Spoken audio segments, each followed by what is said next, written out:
I want to turn our attention to Barack Obama's version, his socialist fairy tale version of the ideal America where the government coddles its citizens from cradle to grave, and as a result, they succeed in life. Now, for those of you who want to follow along, if you just want to go directly there, it's barackobama.com/life-of-Julia, and that'll take you to the page where this slideshow begins. And I'm starting at 3. All right, so the first slide is Julia when she's 3 years old. Now, maybe what Obama doesn't tell you is maybe Julia wouldn't even have been born, if her parents had taken advantage of a government-financed abortion. Maybe she would never have made it out of the womb. There's a good chance that if her parents did decide to avail themselves of that abortion, it would have been because they couldn't afford to have a child, because after all, they were struggling to pay all these taxes in this weak Obama economy, and plus they were so frightened at how much it was going to cost to raise a child, and they barely had any money left over after working. Maybe her husband, the father, was working 2 jobs. They could barely make ends meet. The mother had a job. Who had time to raise a child? So they decided to have an abortion. So let's imagine that she escaped that, and so she managed to be born anyway.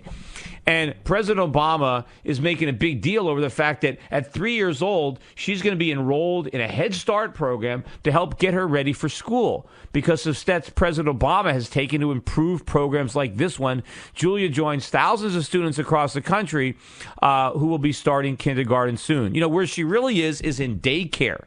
And why is she in daycare? Why doesn't her mother want to spend time with her 3-year-old daughter? Well, the reason is she doesn't have the luxury of that time because the economy is so bad and she's working so hard, even though she'd prefer to be at home. But Julia's father just doesn't earn enough money after taxes, so she can't stay at home and raise young Julia. So she's forced to stick her into some government school where she could be indoctrinated at an early age. Then they skip over to a 17-year-old Julia. They totally skip over all of her years in government schools. Apparently, she emerges as some kind of honor student. It says that under President Obama, of course, again, now she's 17, so somehow President Obama is still the president. Maybe he declared himself king, or maybe he cloned himself and his clone ran for president. But anyway, under President Obama, Julia takes the SAT, is on track to start her college application. All right. Now, maybe she actually needs remedial work. Maybe that's the problem, because she spent, so many years in a government school and learned absolutely nothing. Of course, her parents paid through the nose for this free education because their property taxes had to rise every year on their small house that they could barely afford because they were underwater in their mortgage the whole time because the economy was so lousy thanks to the government. But of course, had we had private sector schools, the property taxes would have been a lot lower, and the cost of private tuition would have been much lower than the property taxes they otherwise paid. And then she might have actually got a decent education because maybe they would have had a merit pay system.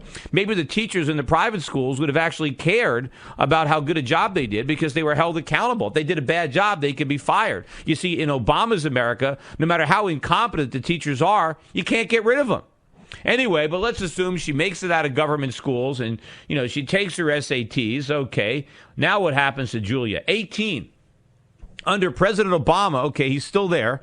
As she prepares for her first semester of college, Julia and her family qualify for President Obama's tax credit worth up to $10,000 for 4 years.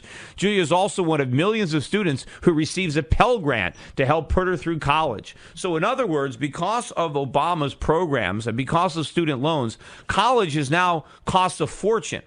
And so because college is so expensive, Julia has to take on enormous loans, of course, with the government's help. So now that when she graduates from college, she's broke. She's got a negative net worth. She's got a mortgage, but no house. See, if the government wasn't there, college would be very inexpensive, and Julia wouldn't have to borrow all this money to pay from it. So because of Obama, she's going to start off her life way behind the 8 ball with a mountain of debt. And of course, because of all the student loans, and no one really cares, what your major is, maybe she just majors in, sociology or something. And so when she's graduated, she's so hopelessly in debt that the only thing she could do is move back in with her parents. But anyway, they go on. Here she is. The next slide. Julia's 22 years old. Okay, under President Obama, okay, he's still president. It's another 4 years. So, under President Obama, during college, Julia undergoes surgery. It is thankfully covered by her insurance due to the provisions in the health care reform. Yes, of course, without this provision, she would have obviously died of whatever illness she had. I mean, she would have been uninsured. In fact, when you go to school, there is insurance. When a lot of times part of your tuition, the colleges pick up insurance anyway. It's not like the people that were going to colleges paying tuitions just were uninsured, and if they got sick before Obama, they just dropped dead. Although maybe, by the time she's 22 and the government has fully taken over the healthcare system, maybe if Julia does get sick in college, she ends up dying because the waiting line is so long to actually get the treatment that she needs that she dies waiting for this government-funded operation.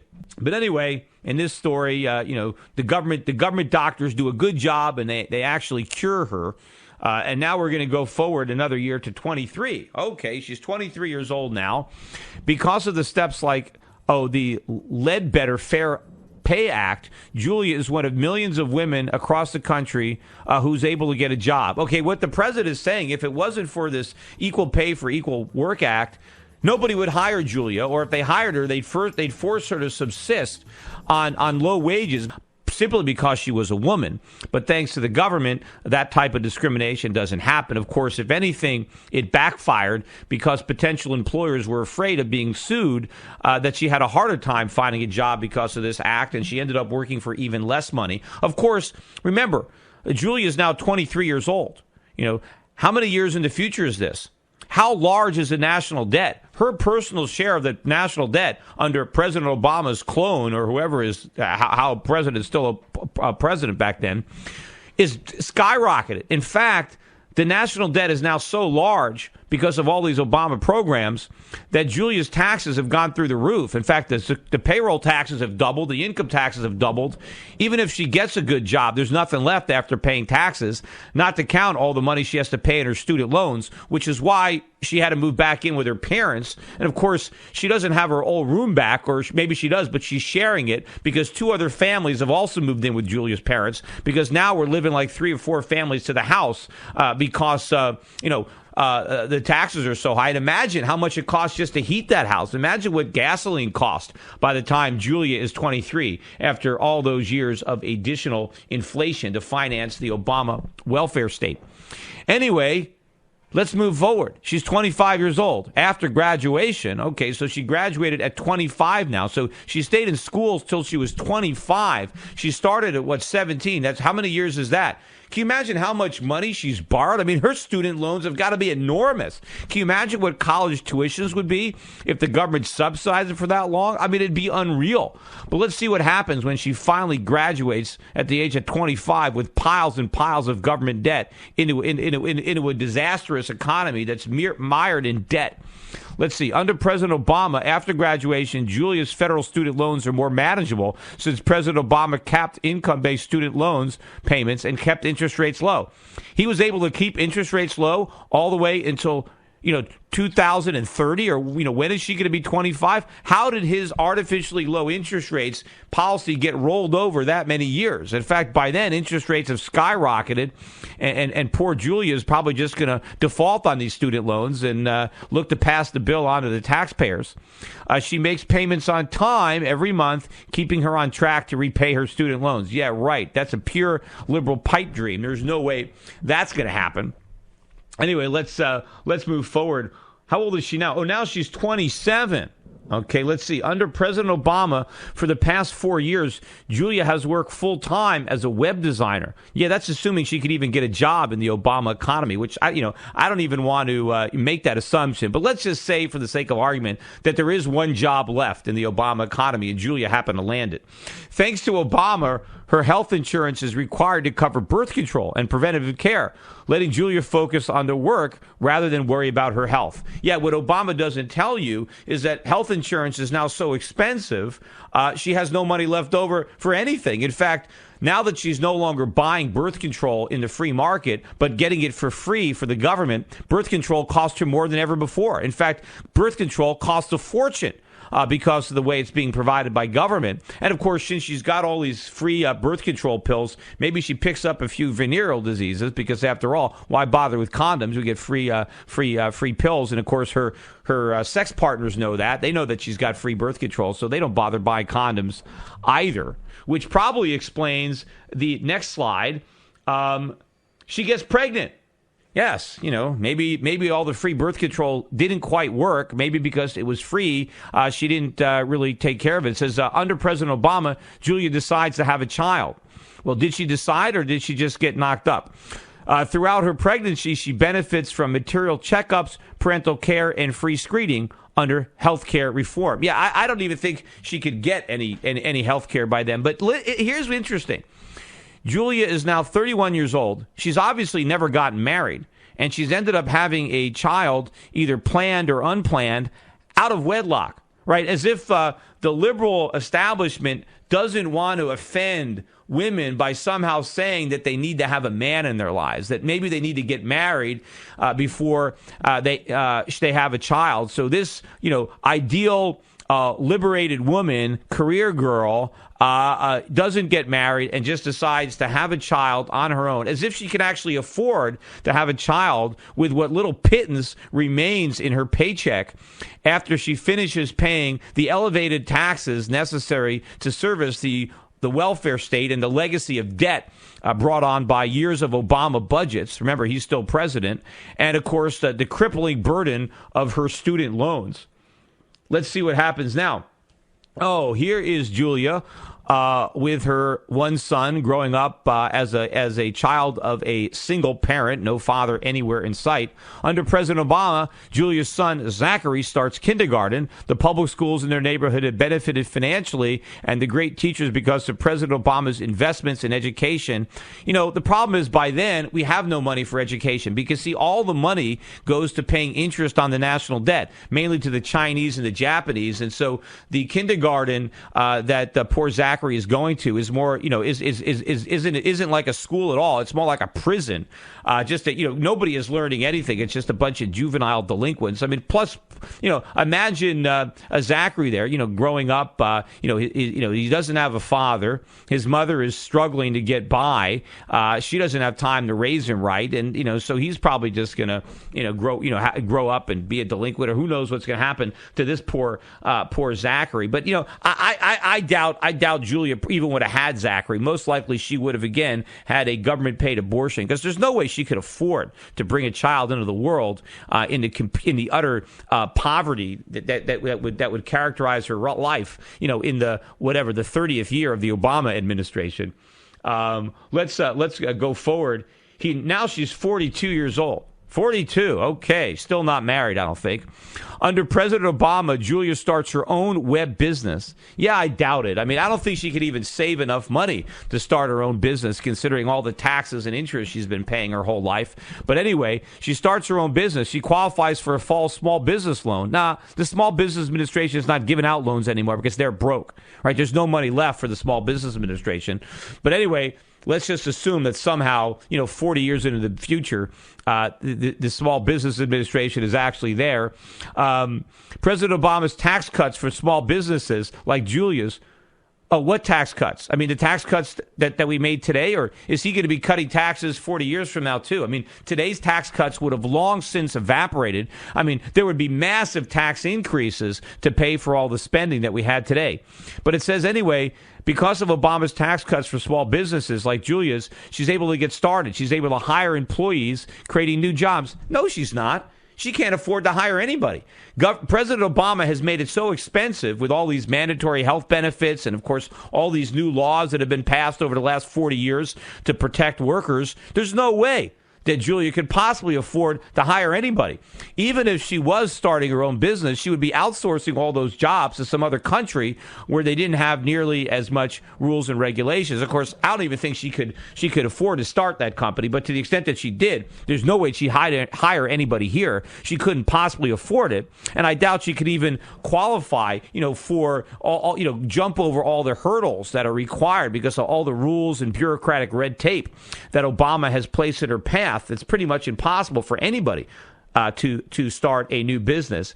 And then it skips to 65. She's enrolling in Medicare. Everything has been great. What they don't tell you is that small business that she started went bankrupt because maybe she initially got audited by OSHA, and she had all these violations that she couldn't pay her. Maybe the IRS came. Maybe the IRS audited her, and she lost a fortune, and her business collapsed because of all the regulations and all the taxes and all the things that the government did to her. But no, Obama thinks that somehow that she was able to survive this onslaught of government to make it all the way to the ripe old age of 65, where presumably Medicare is still there waiting for her. Imagine that. When she's 65, Medicare was long since bankrupt by the time she reached 65. I mean, look at where the unfunded liabilities are now. And according to this narrative, under President Obama, Julia enrolls in Medicare, helping her to afford preventative care and prescription drugs. Remember, she's 65. Obama is still president. What a nightmare. Can you imagine living under another 65 years of President Obama, or rather an army of presidential clones? But in any event, according to him, Medicare still exists when this woman is 65. I mean, not a chance. Not on your life. In fact, if Julia was banking on Medicare, there's nothing there. She's broke. All she can hope to do is wait in a long line to get some kind of third-rate health care from the government. In fact, if she actually got sick, she needs to go to another country. She needs to try to leave the country to get health care someplace else where they don't have socialized medicine. But, who knows? In fact, as far as I'm concerned, Julia doesn't live in America anymore anyway. She split the country sometime in her 20s because the economy was so bad, she had so much debt and she couldn't get a job that she left. And then she doesn't even live in America anymore, and she wanted to get out of Dodge before they jacked up the cost of those expatriation forms. So she's not even here anymore, right? She left a long time ago, as with every other hardworking American. I mean, I would. I mean, would you want to live under 60 years of Obama tyranny? Not on your chance. I mean, I think people have long left. But, of course, gets even worse because then when she's 67, again, I guess we haven't raised the Social Security age at all, right? I mean, she's retiring at 67 years from now. And it says under President Obama, he's still there. Julia retires. After years of contributing to Social Security, she receives monthly benefits that help her retire comfortably without worrying that she'll run out of money. No, she has no retirement. Anything she contributed in Social Security was already blown by President Obama. There is nothing there. In fact, she can't retire. She has to work every day till she drops dead. Although, as I said, work what? Doing what? Because the economy is a complete disaster. It collapsed long ago. There is no way that this bubble can even go. And in fact, the only way that she could possibly collect Social Security taxes is if her poor son Zachary is having pretty much his entire paycheck confiscated to pay Social Security benefits. Of course, then there'd be nothing left of poor Zachary's paycheck to cover interest on the national debt. What about that? Have we defaulted on our bonds by then? Or is the country been completely destroyed by hyperinflation? I mean, this is a complete fantasy drawn up, based on some guy who has no clue what is going on. But of course, the real insult here is that the President of the United States thinks that what is necessary for success is government and government programs. How did the Julias of the world succeed 100 years ago? Or not, and somebody might say, well, the Julias were moms. They weren't in the workforce because they weren't liberated yet. All right, well, how did the Johns of the world succeed without government help? How did they get educated, right, without all these government grants? How did they get jobs without help from the government? How did they start businesses without help from the government? How did they retire without help from the government? You know what? They did it better. It was easier. They got better jobs. They were more profitable in business. They retired with a higher standard of living before the government got involved. I mean, this is a disgrace. I would love to see the Romney camp come up with an alternate version of reality, because every step of the way, if you look at all these slides, all these great things that supposedly happened to Julia because of government, none of it would have been possible if Mitt Romney Romney had been president, because he would have undone all these good things, and Julia would have probably died a long time ago because she wouldn't have had any health care. She couldn't have got a job because she didn't have government laws protecting her from discrimination. She never would have started her business because she couldn't have got a government loan. In fact, she probably never would have even graduated from college because she couldn't have afforded it because the government loans wouldn't have been there. So her whole life would have been a complete ruin were it not for government. Of course, nothing about free market capitalism, about entrepreneurship, about the invisible hand, about how wealth is really created. Because in President Obama's Twilight Zone world, this bizarro world, the economy grows not because of those things, but because of all the things government does. Meanwhile, where did the government get all the money to do all these great things? Right? They had to take it from Julia, and they had to take it from her son Zachary. And the truth is, the government took away from Zachary and Julia's parents far more than it delivered to them in terms of benefits. Again, it's like government aid or government benefits. It's like you get a blood transfusion from your right arm to your left arm, and you spill half the blood on the floor. Yes, Julia's blood, Zachary's blood was all over the floor as the Obama administration bled them to death. And that's really how the life of Julia unfolded. In fact, maybe when she got to 65 and she realized that she was broke because of all these years of participating in a government Ponzi scheme, and because she wasn't feeling well and the lines were too long to get government medical care, that she ended up putting a bullet in her head and put herself out of her misery. Maybe that's how this story actually comes to an end.